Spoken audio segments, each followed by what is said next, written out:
जय हिंद दोस्तों, प्रकाश आईएएस में आप सभी का स्वागत है। यूपी ट्रिपल एससी वन दरोगा की जो मुख्य परीक्षा होने वाली है उसके लिए हम अपनी चैप्टर वाइज सीरीज कर रहे थे, जिसको कि हम ज्ञान मुद्रा पब्लिकेशन हाउस वाली किताब है उससे देख रहे थे। तो इस चैप्टर वाइज सीरीज में अब तक हमने चैप्टर नंबर 16 तक देख लिया था। आज हम देखेंगे उसके आगे अपना अगला चैप्टर 17 वन प्रमाणन। तो चलिए हम स्टार्ट करते हैं अपना नेक्स्ट चैप्टर, वन प्रमाणन या फॉरेस्ट सर्टिफिकेशन। देखिए, इसके परिचय के बारे में देखते हैं। वन प्रमाणन जो रियो अर्थ समिट हुई थी कि 1990 के दशक में शुरू किया गया एक वैश्विक आंदोलन है। एक बाजार आधारित गैर नियामक संरक्षण उपकरण है जिसे एक स्वतंत्र तृतीय पक्ष द्वारा जंगलों के बाहर वनों पेड़ पौधों के स्थायी प्रबंधन को बढ़ावा देने के लिए डिजाइन किया गया है। मतलब कि फॉरेस्ट के बाहर कोई भी जो थर्ड पार्टी होती है उसके द्वारा जो भी पेड़ पौधों को विकास किया जाता है वो होता है आपका वन प्रमाणन। कई विकसित देशों ने अपने देशों में गैर प्रमाणित लकड़ी, गैर लकड़ी वन उत्पादों और लकड़ी आधारित सामानों के आयात पर प्रतिबंध लगा दिया है, क्योंकि निर्यात के लिए स्थायी वन प्रबंधन प्रमाण पत्र प्राप्त करना अनिवार्य हो गया है। इसके आगे देखते हैं वन प्रबंधन परिषद के बारे में, जिसको बोलते हैं एफएससी। एफएससी क्या है? विश्व स्तर पर मान्यता प्राप्त प्रमाणन प्रणाली है जिसने वन संरक्षण मानकों के तहत मिलियन हेक्टेयर वन भूमि प्रमाणित किया है। एफएससी एक स्वैच्छिक बाजार आधारित प्रणाली का उपयोग करता है जिसमें वनों, लकड़ी से संबंधित उत्पादों से जुड़ी कंपनियों का एफएससी के सिद्धांतों और मानदंडों के विरुद्ध ऑडिट किया जाता है। प्रदर्शन आधारित मानक पर्यावरण, सामाजिक और आर्थिक मूल्यों को शामिल करते हैं और यह सुनिश्चित करने के लिए तैयार किए जाते हैं कि वनों का प्रबंधन स्थायी रूप से हो। यह एफएससी जंगलों से उत्पादों की बिक्री के बिंदु तक पता लगाने की क्षमता सुनिश्चित करता है। उत्तरदायित्वपूर्ण तरीके से काटे गए जंगलों से निर्मित उत्पादों की पहचान एफएससी लोगों से की जाती है, जो लोगो उस पर लगा होता है उससे की जाती है, जिसे प्रमुख पर्यावरण समूह द्वारा वन प्रमाणन का स्वर्ण मानक माना जाता है। इसके बाद हम देखते हैं जो वन प्रमाणन होता है उसके प्रकार कौन कौन से हैं। तो ये जनरली दो प्रकार का होता है। कौन कौन सा?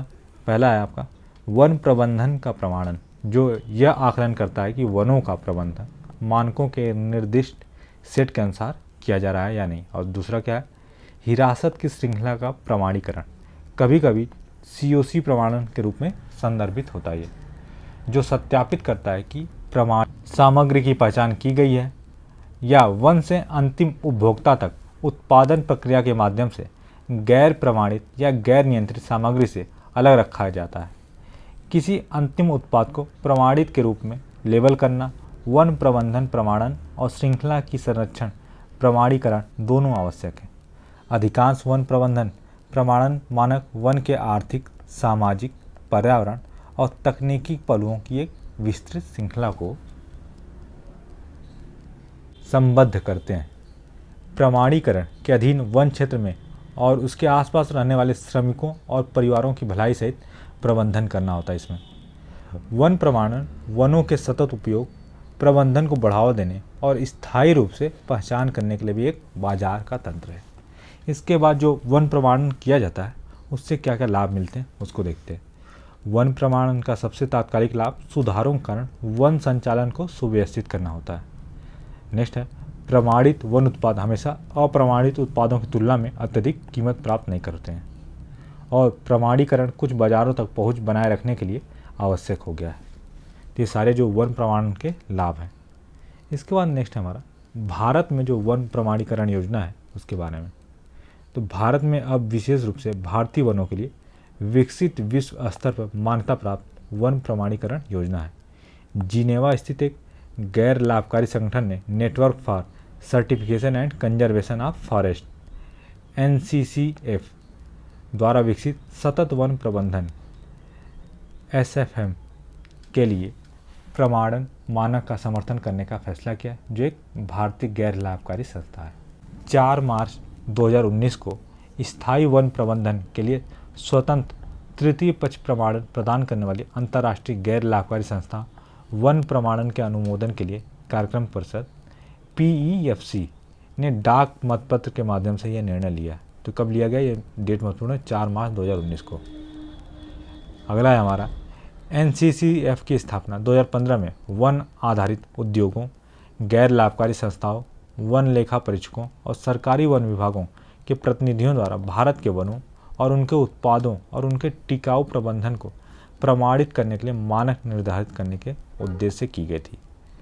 भारत में वन आधारित उद्योग विशेष रूप से कागज, बोर्ड, प्लाईवुड, मध्यम घनत्व फाइबर बोर्ड, फर्नीचर और हस्तशिल्प आदि के लिए यूरोपीय संघ और संयुक्त राज्य अमेरिका सहित पश्चिमी बाजारों में अपनी बाजार पहुंच बढ़ाने के लिए वन प्रमाणन पर जोर दे रहे हैं।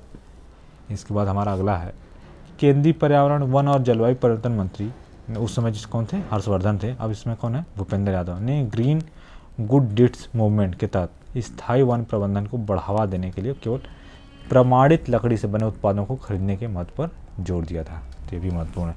कौन सा इनिशिएटिव था, ग्रीन गुड डीड्स मूवमेंट। इसके बाद NCCF की वन प्रमाणन योजना का उद्देश्य भारत के वन प्रबंधन व्यवस्था में सुधार करना है, जिसकी अक्सर वन अधिकार, वन क्षरण, जैव विविधता हानि, अतिक्रमण, जनशक्ति की कमी आदि जैसे विभिन्न मुद्दों के लिए आलोचना की जाती है। तो अब हम इसी पर आधारित कुछ मल्टीपल चॉइस अपने क्वेश्चन देख लेते हैं जो कि वन प्रमाणन पर ही आधारित है। तो हमारा पहला क्वेश्चन है, निम्नलिखित में से कौन सा वन के लिए एक तंत्र है? तो जो वन प्रमाणन है वो। नेक्स्ट क्वेश्चन है, वन प्रमाणन किसको संदर्भित करता है? तो वन प्रबंधन इकाई प्रमाणन को, EMU को, और हिरासत की श्रृंखला प्रमाणन को, COC को। तो दोनों हो जाएगा, क्या हो जाएगा, ऑप्शन सी हमारा सही हो जाएगा। इसके बाद नेक्स्ट क्वेश्चन है, वन प्रमाणन को बढ़ावा देने के लिए कौन एक चरणबद्ध दृष्टिकोण की वकालत करता है? ये करता है WWF, world wide fund for nature. Next question है, विश्व स्तर पर मान्यता प्राप्त वन प्रमाणन प्रणाली है? तो क्या है, फॉरेस्ट स्टीवर्डशिप काउंसिल है। ये नाम महत्वपूर्ण है, इसको भी नोट कर लीजिएगा। इसके बाद नेक्स्ट क्वेश्चन है हमारा, वन प्रमाणन का लक्ष्य समूह क्या है? तो कागज और लुगदी कंपनियां, अनुसंधान और विकास संस्थान, प्रमाणन कंपनियां, सभी। तो ऑप्शन डी हो जाएगा, उपयुक्त सभी। इसके बाद नेक्स्ट क्वेश्चन है, विदेशी अनुषंगियों और फ्रेंचाइजी का मुख्यालय कहाँ पे है? तो ये आपका स्विट्जरलैंड में, और ये यहाँ पे 7 नंबर होगा। तो वन प्रमाणन कितने प्रकार का होता है? ये 2 प्रकार का होता है, ये हमने ऊपर पढ़ा था। इसके बाद में हमारा अगला क्वेश्चन है, अधिकांश वन प्रबंधन प्रमाणन मानक वन के किन पहलुओं की एक विस्तृत श्रृंखला को संबोधित करते हैं? तो ये करते हैं आर्थिक, सामाजिक, पर्यावरण और तकनीक। तो सभी हो जाएगा, ऑप्शन डी हमारा सही हो जाएगा। इसके बाद नेक्स्ट क्वेश्चन है, बुनियादी प्रमाणीकरण आवश्यकताओं में शामिल क्या होता है? तो कानून का अनुपालन इसमें शामिल है। और आज का हमारा आखिरी क्वेश्चन है, इनमें से कौन एक स्वतंत्र रेन फॉरेस्ट अलायंस का कार्यक्रम है?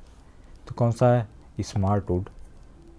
तो दोस्तों, इस प्रकार हमने जो अपना वन प्रमाणन वाला चैप्टर था उसको देखा। अपने अगले लेक्चर में हम मिलेंगे अपने अगले चैप्टर के साथ। तब तक के लिए आप सभी को धन्यवाद।